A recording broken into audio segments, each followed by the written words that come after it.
Hello everyone, welcome to desirable education. I am Ganga Nawadi and स्वागत करती हूँ आपका आपके अपने यूट्यूब चैनल डिजायरेबल एजुकेशन में। प्रीवियस वीडियो में हमने जीन पियाजे की कॉग्निटिव डेवलपमेंट थ्योरी की फर्स्ट, सेकंड एवं थर्ड स्टेज के बारे में बात की थी। जिन्होंने फर्स्ट, सेकंड एवं थर्ड स्टेज का वीडियो नहीं देखा है तो वो प्लेलिस्ट में जाके फर्स्ट, सेकंड एवं थर्ड स्टेज का वीडियो देख सकते हैं। इस वीडियो में हम बात कर रहे हैं जीन पियाजे के कॉग्निटिव डेवलपमेंट थ्योरी की फोर्थ स्टेज के बारे में। तो चलिए फिर वीडियो को स्टार्ट करते हैं।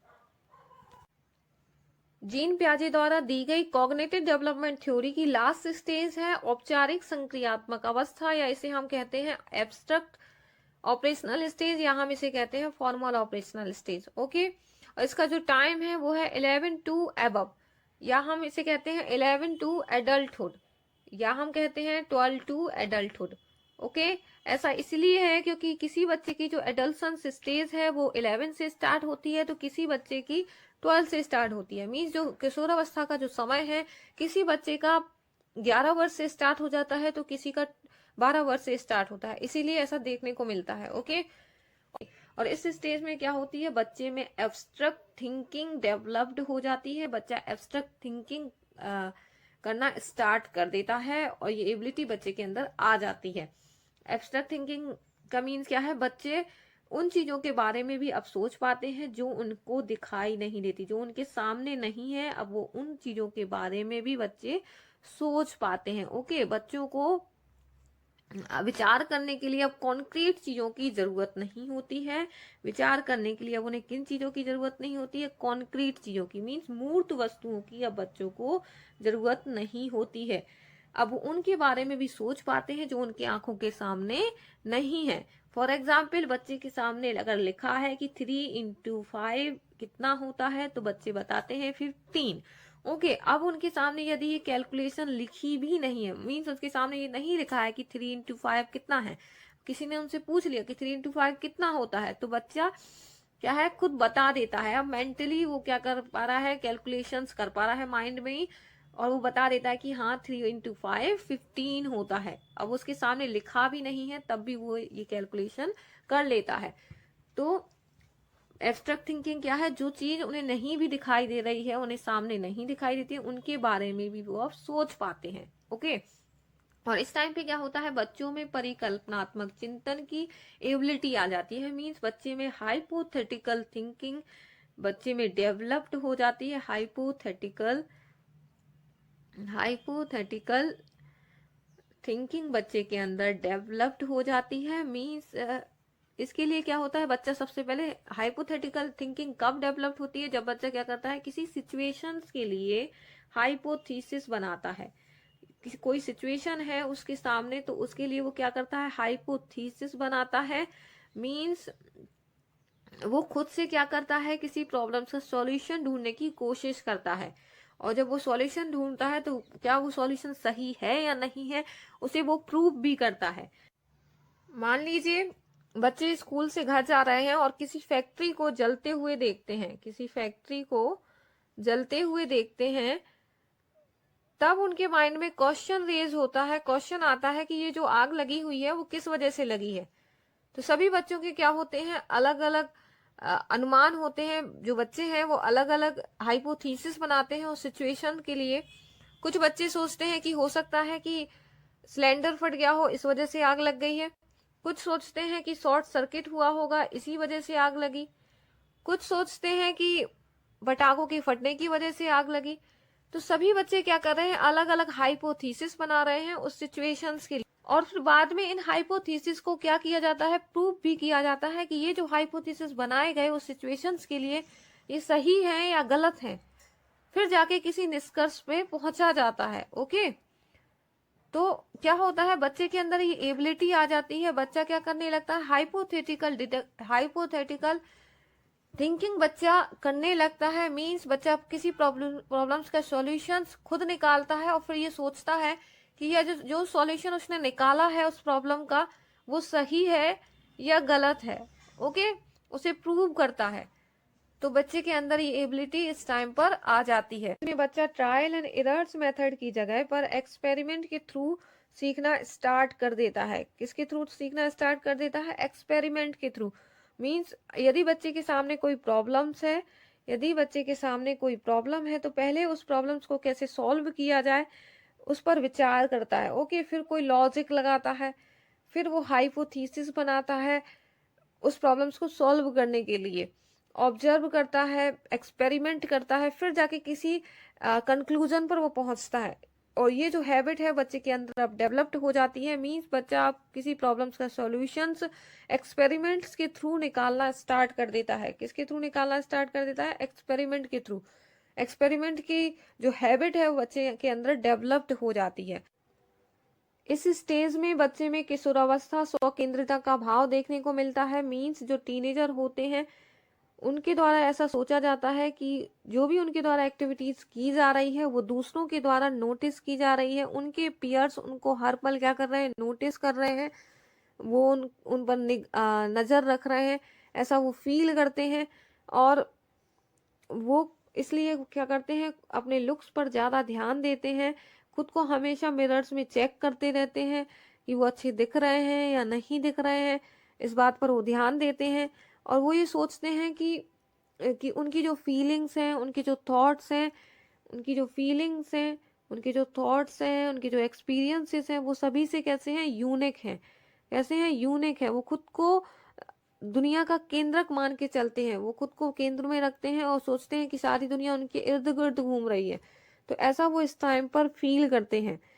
और वो क्या करते हैं? अपने फीलिंग्स, अपने थॉट्स को अपने पियर्स के साथ शेयर भी करते हैं। मान लीजिए यदि कोई पियर्स किसी पार्टी में जाता है तो, और यदि कोई उस पार्टी में हंस रहा है, और तो वो ये समझते हैं कि वो पर्सन यदि हंस रहा है तो वो उनकी वेशभूषा को देखकर उन पर हंस रहा है, ऐसा वो फील करने लगते हैं। वो समझते हैं कि सामने वाला यदि कोई हंस रहा है तो वो उनको देखकर ही हंस रहा है, उनके कपड़ों को देखकर हंस रहा है, ऐसा वो फील करते हैं। भले ही वो सामने वाला पर्सन उन पर ना हंस रहा हो तब भी वो ऐसा फील करते हैं। तो ऐसा इमोशंस बच्चे में देखने को मिलता है। कब? टीनेजर में। ओके, जब वो टीनेजर की स्टेज में होता है, मीन्स जब बच्चा अमूर्त संक्रियात्मक अवस्था में होता है, तब बच्चे में एडल्सेंट ईगोसेंट्रिज्म का इमोशंस देखने को मिलता है।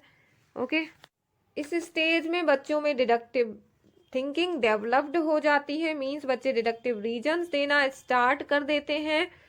बच्चों में निगमनात्मक तर्क शक्ति विकसित हो जाती है। मीन्स बच्चे क्या करते हैं? पहले जनरल रूल्स को सीखते हैं, फिर वो एग्जाम्पल देना स्टार्ट करते हैं। और इसके जस्ट विपरीत इंडक्टिव में बच्चे क्या करते हैं? बच्चे पहले एग्जाम्पल देते हैं, फिर उसके थ्रू क्या होते हैं? वो जनरल रूल्स को सीखते हैं। किसी इस पर्टिकुलर सिचुएशंस के एग्जाम्पल्स वो लेते हैं, फिर वो क्या करते हैं? जनरल रूल्स की तरफ बढ़ते हैं। तो इंडक्टिव में क्या होता है? बच्चे एग्जाम्पल्स के थ्रू रूल्स को सीखते हैं, और डिडक्टिव में बच्चे पहले नियम सीखते हैं, फिर वो उदाहरण की तरफ बढ़ते हैं। ओके, बच्चे ने एक रूल सीखा, all man is मॉर्टल। All man is मॉर्टल means सभी आदमी नश्वर हैं। बच्चे ने एक रूल सीखा, अब वो क्या करता है? इस रूल्स के थ्रू वो एग्जाम्पल देता है। कैसे देता है? वो जानता है कि श्याम इज अ मैन, जानता है कि Shyam is a man, Shyam is a man. अब वो क्या बोलता है? श्याम को कैसे रूल को कनेक्ट करता है? कहता है Shyam is मॉर्टल, Shyam is मॉर्टल। Means यहाँ पे बच्चा क्या कर रहा है? रूल्स को डिफाइन कर रहा है एग्जाम्पल देकर। ओके, रूल्स को क्या कर रहा है? डिफाइन कर रहा है एग्जाम्पल देकर। तो ये बच्चे में इस टाइम पर देखने को मिलती है, ये डिडक्टिव रीजनिंग बच्चे में देखने को मिलती है। ओके, और बच्चे क्या करना स्टार्ट कर देते हैं? बच्चे एल्जेब्रा और लिटरली जो क्रिटिसिज्म है उनके सिंबॉलिक एब्स्ट्रैक्ट को समझना स्टार्ट कर देते हैं। बच्चों में लॉजिकल थिंकिंग डेवलप्ड हो जाती है। अब वो किसी प्रॉब्लम्स का सॉल्यूशन सिस्टमेटिक तरीके से निकालना स्टार्ट करते हैं। यदि कोई प्रॉब्लम्स उनके सामने है तो उस प्रॉब्लम्स का सॉल्यूशन वो क्या करते हैं? सिस्टमेटिक तरीके से निकालना स्टार्ट करते हैं।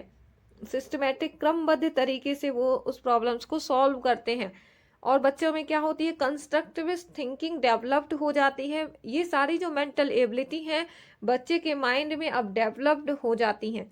ओके, और इसी समय पर बच्चे क्या करने लगते हैं, बच्चे अलंकारिक भाषा का उपयोग भी करना सीख जाते हैं। मीन्स ईडियम फ्रेजेस का इस्तेमाल करना बच्चे अब सीख जाते हैं। ईडियम फ्रेजेस का इस्तेमाल करना अब बच्चे सीख जाते हैं। ओके, और अब बच्चे के क्या होते हैं, बच्चों के जो गोल्स होते हैं वो लॉन्ग टर्म गोल्स होते हैं। अब बच्चों के जो गोल होते हैं वो कैसे होते हैं, लॉन्ग टर्म गोल्स होते हैं। मीन्स अब बच्चे फ्यूचर्स की प्लानिंग करना स्टार्ट कर देते हैं कि उन्हें भविष्य में क्या करना है, ये वो सोचना स्टार्ट कर देते। जीन पियाजे ने बच्चों को लिटिल साइंटिस्ट कहा है। जीन पियाजे ने बच्चों को क्या कहा है, तो जीन पियाजे ने बच्चों को लिटिल साइंटिस्ट कहा है। और जब बच्चा फॉर्मल ऑपरेशनल स्टेज में होता है तब उनमें क्या होती है, साइंटिफिक थिंकिंग कंप्लीटली डेवलप्ड हो जाती है। बच्चों में साइंटिफिक थिंकिंग डेवलप्ड हो जाती है, वैज्ञानिक सोच बच्चों में डेवलप्ड हो जाती है। मीन्स अब बच्चे क्या करते हैं, वैज्ञानिकों की तरह ही सोचना स्टार्ट कर देते हैं। ओके, और साथ ही बच्चों में हाइपोथेटिको डिडक्टिव रीजनिंग भी देखने को मिलती है। बच्चों में क्या देखने को मिलती है, हाइपोथेटिको डिडक्टिव रीजनिंग बच्चे में देखने को मिलती है। अभी कल्पनात्मक निगमन तर्क शक्ति बच्चों में विकसित हो जाती है। मीन्स अब बच्चे किसी प्रॉब्लम्स को कैसे सॉल्व किया जाए ये समझ पाते हैं, किस प्रकार से और क्या कैसे वाले क्वेश्चंस अब बच्चों के माइंड में आते हैं। और बच्चे किसी प्रॉब्लम्स के एक से अधिक सॉल्यूशंस निकालना स्टार्ट कर देते हैं, मल्टीपल सॉल्यूशंस निकालना क्या कर देते हैं, स्टार्ट कर देते हैं। मल्टीपल सॉल्यूशंस निकालना बच्चे स्टार्ट कर देते हैं। ओके, फॉर्मल ऑपरेशनल स्टेज में बच्चे ये भी समझ पाते हैं कि उन्हें किस दिशा में सोचना चाहिए, वो अपने थॉट्स को भी कंट्रोल कर पाते हैं। ओके, मीन्स बच्चों में मेटाकॉग्निशन का गुण भी बच्चों में देखने को मिलता है। मेटाकॉग्निशन का गुण भी बच्चों में देखने को मिलता है। अपने विचारों को वो कंट्रोल करना सीख जाते हैं। ओके, क्रमबद्ध तरीके से, सिस्टमेटिक तरीके से वो चीज़ों को समझने लगते हैं। तो ये मेंटल एबिलिटी बच्चों में इस वक्त डेवलप्ड हो जाती है, इस समय जब वो अमूर्त संक्रियात्मक अवस्था में होते हैं। यदि ये वीडियो आपको अच्छा लगा हो तो वीडियो को लाइक करें, चैनल को सब्सक्राइब करें और अपने फ्रेंड्स के साथ इसे शेयर जरूर करें। Thank you for watching this video. जय हिंद।